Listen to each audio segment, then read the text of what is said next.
दोस्तों नमस्कार। Colonel Ajay, CEO Ajay एस्ट्रोमनी गुरु, first global एस्ट्रोफाइनेंस digital channel से आपसे मुखातिब होता हूं। आज है 30 जनवरी सन 2025 गुरुवार।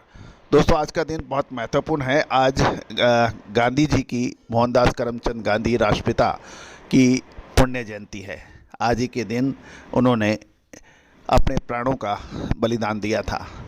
दोस्तों कहा जाता है कि सत्य और अहिंसा को समझना उतना ही मुश्किल है जितना उसकी पालना करना। और इस महान देश के राष्ट्रपिता महात्मा गांधी को मैं अपनी तरफ से, पूरी परिवार की तरफ से, चैनल की तरफ से श्रद्धा सुमन अर्पित करता हूँ। महात्मा गांधी की सत्य और अहिंसा की जो शिक्षाएं हैं उसके ऊपर हम अमल करने की भरपूर कोशिश करेंगे। दोस्तों आज के इस एपिसोड में हम चर्चा करेंगे अर्जेंटीना में बारिश की कमी के कारण सोयाबीन की फसलों का जो पूर्वानुमान है वो लगभग 20 लाख टन घटा दिया गया है। यद्यपि अमेरिकन रिपोर्ट्स ने 500 लाख टन से अधिक का उत्पादन की बात कही है। साथ साथ यूरोपियन बाज़ारों के अंदर भी सूरजमुखी और सोयाबीन की का हो रहा है जमकर आयात। दोस्तों ऐसी महत्वपूर्ण जानकारियों को हम आपको अवगत कराएंगे इस एपिसोड से। पूरा एपिसोड ध्यान से देखें, समझें और पसंद आए तो लाइक कीजिएगा। साथ साथ चैनल को सब्सक्राइब कीजिए यदि अभी तक नहीं किया है। यदि पसंद आए तो याद रखिए दोस्तों, हमारा हर संभव प्रयास रहता है कि हम oil seeds, pulses, grain, cotton, spices इसके ऊपर आपको अपडेट दें। जानिए रिपोर्ट विस्तार से।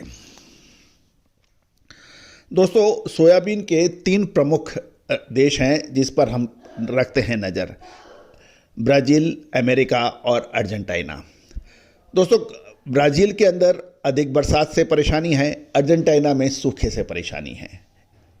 ब्राज़ील की सोयाबीन की पूरी रिपोर्ट हमने कल अपने चैनल पे अपलोड की है और लगभग 8000 से अधिक व्यू उसके अंदर आए हैं, जो कि आपका प्यार और सम्मान के सूचक हैं। उसको भी पूरा देखना ना भूलें। और अमेरिका से लगातार सोयाबीन का निर्यात बढ़ा है। खबर निकल के आ रही है कि बारिश की कमी के कारण अर्जेंटीना में सोयाबीन की फसल खराब होने की के कगार पर आ गई है, क्योंकि बरसात की कमी के कारण मिट्टी में नमी कम होने से पैदावार कम होने की आशंका बताई जा रही है। और जो जितना पूर्वानुमान था उससे ये 20 लाख टन कम होने की उम्मीद है। साथ साथ ये भी ध्यान देने वाली बात है कि बुधवार और गुरुवार 2 दिनों के लिए मलेशियन डेरिवेटिव मार्केट यानी पाम तेल का वायदा कल बुधवार और आज गुरुवार 2 दिनों के लिए बंद भी रहेगा। गौरतलब है कि यद्यपि आपको याद होगा कुछ दिनों पहले हमने अर्जेंटीना पे रिपोर्ट दी थी, उसके मुताबिक 15 दिन यानी एक पखवाड़ा बरसात होने की पूर्वानुमान लगाया गया था, लेकिन अधिकांश इलाकों में अभी तक अपेक्षित जो उम्मीद की जा रही थी उस बरसात नहीं हुई, जिसके कारण खड़ी सोयाबीन की फसल की हालत लगातार बद से बदतर हो रही है और सोयाबीन की फसल में अब कमी की उम्मीद लगाई जा रही है।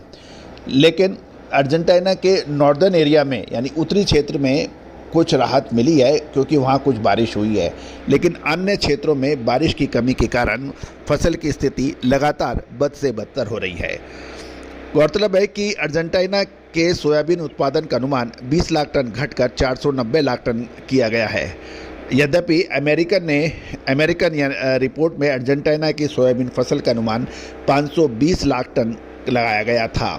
पिछले वर्ष अर्जेंटीना में 482 लाख टन सोयाबीन का उत्पादन किया था, जो इस साल 490 टन का अनुमान लगाया जा रहा है, 20 लाख टन घटाकर। दूसरी ओर जैसे हमने आपको पिछले कल के शो में बताया था कि एक अर्जेंटीना में तो सूखा है, लेकिन ब्राज़ील में भारी बरसात के कारण सोयाबीन की कटाई में देरी हो रही है। लेकिन ब्राज़ील में कोई बड़ी क्षति की आशंका अभी नहीं है, लेकिन वो डिले जरूर हो रहा है। दूसरी ओर चीन और अमेरिका के बीच टैरिफ का युद्ध भी चालू हो सकता है। चीन से आयातित वस्तुओं पर ट्रंप का 10% अतिरिक्त टैरिफ 1 फरवरी को लागू होने वाला है।